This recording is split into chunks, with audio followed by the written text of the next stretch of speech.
Assalamualaikum warahmatullahi wabarakatuh. Baik anak-anak, hari ini kita akan memasuki tema 7, subtema 1, pembelajaran 3. Baik, kita mulai. Pemimpin yang baik akan memperhatikan kepentingan seluruh anggota yang dipimpinnya. Pemimpin yang baik juga akan selalu mengajak anggotanya berbuat baik. Nah, di sini ada bacaan dengan judul Pak Abdi. Silakan disimak ya. Pemimpin yang baik adalah orang yang mampu terus belajar dari siapa saja. Sebagai ketua RT yang dicintai warganya, Ibu Erika banyak belajar dari Pak Abdi. Beliau seorang lurah kampung Palapa yang letaknya bersebelahan dengan kampung Sehat Melati. Seperti banyak orang lainnya, Ibu Erika terinspirasi atas keberhasilan Pak Abdi menggalang warga untuk menjaga kehidupan beragama dan kerukunan beragama. Seperti yang dirasakan oleh Ibu Erika hari ini ketika menghadiri undangan peringatan Hari Kemerdekaan di Kampung Palapa. Ibu Erika mendengarkan pidato Pak Abdi.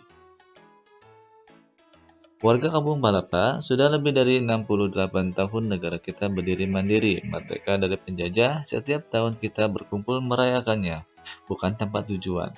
Aneka lomba dan kegiatan makan bersama adalah bentuk syukur kita atas kebebasan untuk hidup, berkarya, dan ungkapan terima kasih kita atas jasa para pahlawan yang berjuang untuk kemerdekaan ini. Wargaku tercinta, satu hal penting yang tak akan bosan saya sampaikan adalah agar kita selalu menjaga perilaku kita sesuai tuntunan agama. Aneka kegiatan yang kita lakukan dalam memperingati kemerdekaan ini harus selalu kita dasari dengan rasa syukur kita atas anugerah Tuhan. Dengan izin Tuhan Yang Maha Esa, para pahlawan berjuang merebut dan mempertahankan kemerdekaan negara kita. Kini, marilah kita mengisi kemerdekaan ini dengan berbagai kegiatan positif. Semua kegiatan hendaklah kita niatkan sebagai ibadah kepada Tuhan. Dengan begitu, semoga Tuhan meridhoi semua yang kita lakukan. Selamat berpesta memperingati kemerdekaan bangsa wargaku. Semoga Tuhan Yang Maha Esa selalu melindungi dan menuntun langkah kita. Semoga desa kita semakin maju, semoga seluruh warga semakin makmur dan bahagia. Hati Ibu Erika bergemuruh seiring tepuk tangan seluruh warga yang hadir. Sekali lagi, Pak Abdi memberikan inspirasi. Seorang pemimpin harus selalu mengajak warganya untuk selalu menerapkan nilai-nilai ketuhanan dalam kehidupan sehari-hari. Oke. Nah, sekarang tugas kamu yang pertama adalah menjawab pertanyaan berikut berdasarkan bacaan Pak Abdi ya. Tidak usah kelompok, tapi jawablah masing-masing ya. Pertanyaan pertama. Nilai-nilai kepemimpinan apa yang dimiliki Pak Abdi? Yang kedua, manfaat apa yang diperoleh penduduk dari program atau kegiatan Pak Abdi? Yang ketiga, apakah Pak Abdi sudah mengajak penduduknya mengamalkan nilai-nilai ketuhanan dalam kehidupan? Silakan jelaskan. Yang keempat, apa yang kamu dapat teladani dari Pak Abdi? Nah, yang terakhir adalah buatlah tulisan tentang Pak Abdi. Dan kamu silahkan menggambar sosoknya ya, sesuai imajinasimu. Jadi kamu menggambar kira-kira dari hasil pemikiran kamu, tampangnya atau wajahnya Pak Abdi itu seperti apa. Itu tugas kamu yang pertama. Baik, Pak Abdi menunjukkan penerapan nilai ketuhanan dalam masyarakat. Apa sajakah bentuk-bentuk penerapan nilai ketuhanan dalam kehidupan sehari-hari? Ayo membaca. Nah, berikut adalah nilai-nilai yang terkandung dalam sila kesatuan Pancasila, yaitu ketuhanan yang Maha Esa. Sila pertama. Apa aja? 1. Percaya dan takwa terhadap Tuhan Yang Maha Esa. Yang kedua, mengembangkan sikap hormat menghormati dan bekerja sama antar pemeluk agama dan penganut kepercayaan yang berbeda-beda terhadap Tuhan Yang Maha Esa.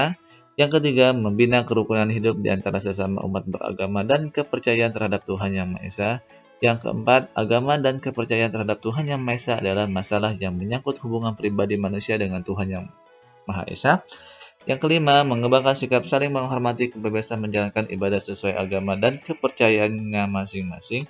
Yang keenam, tidak memasukkan suatu agama dan kepercayaan terhadap Tuhan Yang Maha Esa kepada orang lain. Nah, itu adalah nilai-nilai Pancasila yang terdapat pada sila pertama, yaitu sila ketuhanan Yang Maha Esa.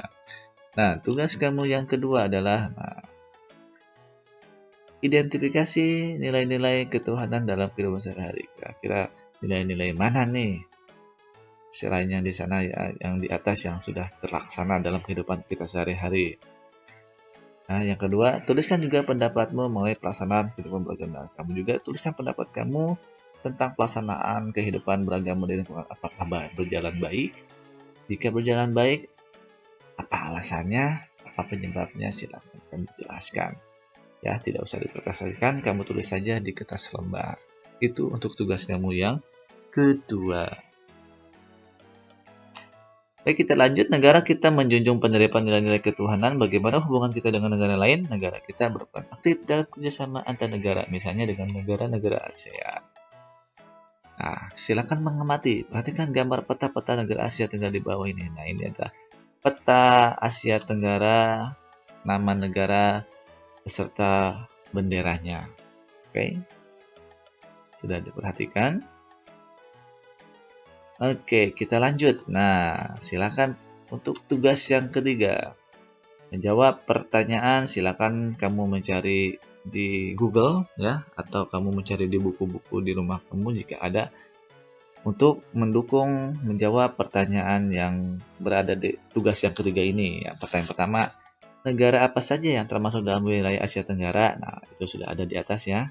Yang kedua, negara apa saja yang masuk sebagai negara anggota ASEAN? Yang ketiga, apa sumber daya yang menjadi keunggulan tiap negara ASEAN? Jadi, setiap negara itu punya sumber daya yang unggul apa aja. Misalnya Indonesia apa? Misalnya Indonesia unggulnya apa gitu ya. Terus Malaysia unggulnya apa? Terus yang lainnya juga di setiap negara ASEAN. Yang keempat, apa produk yang dihasilkan dan diekspor oleh setiap negara anggota ASEAN? Dan kemana produk tersebut diekspor? Contoh ya, negara Indonesia itu menghasilkan ekspornya apa? Misalnya mengekspor ya bahan-bahan mineral, lalu diekspor kemana gitu negaranya itu. Contoh salah satu untuk pertanyaan yang nomor 4 itu ya. Tugas kamu yang ketiga. Nah, yang kelima, apa produk yang diimpor tiap negara ASEAN dan mana produk? Nah, sekarang impornya ya dari negara mana juga. Yang keenam, apa peran Indonesia dalam bidang ekonomi di ASEAN? Nah, itu aja 6 pertanyaan di tugas kamu yang ketiga mengenai negara-negara ASEAN. Silakan kamu boleh browsing di Google atau kamu mencari buku-buku yang kamu miliki tentang negara-negara ASEAN. Misalnya mungkin kamu di waktu kelas 5, kelas 4, atau boleh saja buku kakak kelas kamu yang sudah di SMP atau di SMA. Kalau memang ada tentang ASEAN, silakan kamu pakai. Oke? Baik. Nah, sekarang kita lanjut ya.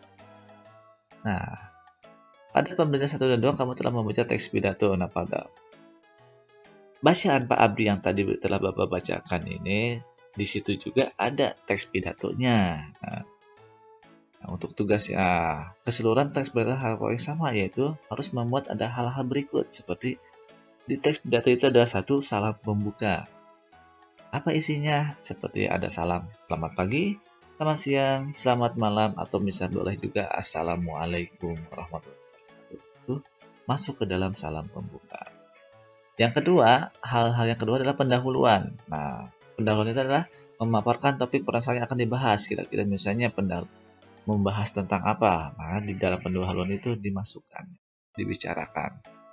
Yang ketiga, inti. Nah, inti itu adalah pembahasan topik secara lengkap. Jadi, kalau sudah dijelaskan mau apa yang dimasalahkan, nah sekarang dijelaskan ya. Kalimat ajakan atau bujukan digunakan untuk mengajak mendengar melakukan kegiatan yang akan diharapkan. Jadi, di situ juga ada pengajaknya ya di inti itu. Nah, yang keempat, penutup. Penyampaian rangkuman atau isi topik yang telah disampaikan. Nah, penutup itu adalah hasil dari penjelasan inti lalu dirangkum ya dalam sebuah penutup. Yang kelima terakhir adalah salam penutup. Nah, berisi kata salam penutup seperti terima kasih atau boleh juga wabillahi taufiq wal hidayah, wassalamualaikum warahmatullahi wabarakatuh, boleh juga seperti itu ya. Oke. Nah, itu ya, seperti itu ya. Oke.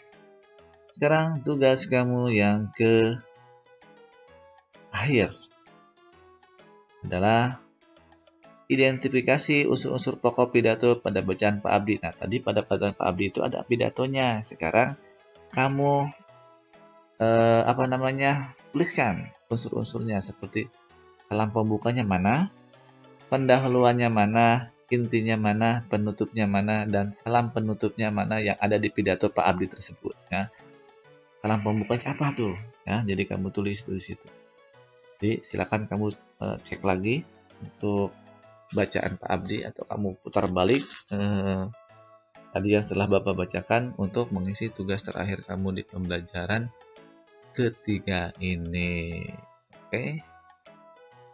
Oke, baik anak-anak, cukup sekian untuk tugas di pembelajaran kali ini. Jangan lupa semua tugas dikasih nama, tanggal, dan judulnya jelas agar nanti mudah dikoreksinya. Baik, Bapak akhiri. Wabillahi taufiq wal hidayah. Wassalamualaikum warahmatullahi wabarakatuh. Kita berjumpa di materi yang selanjutnya.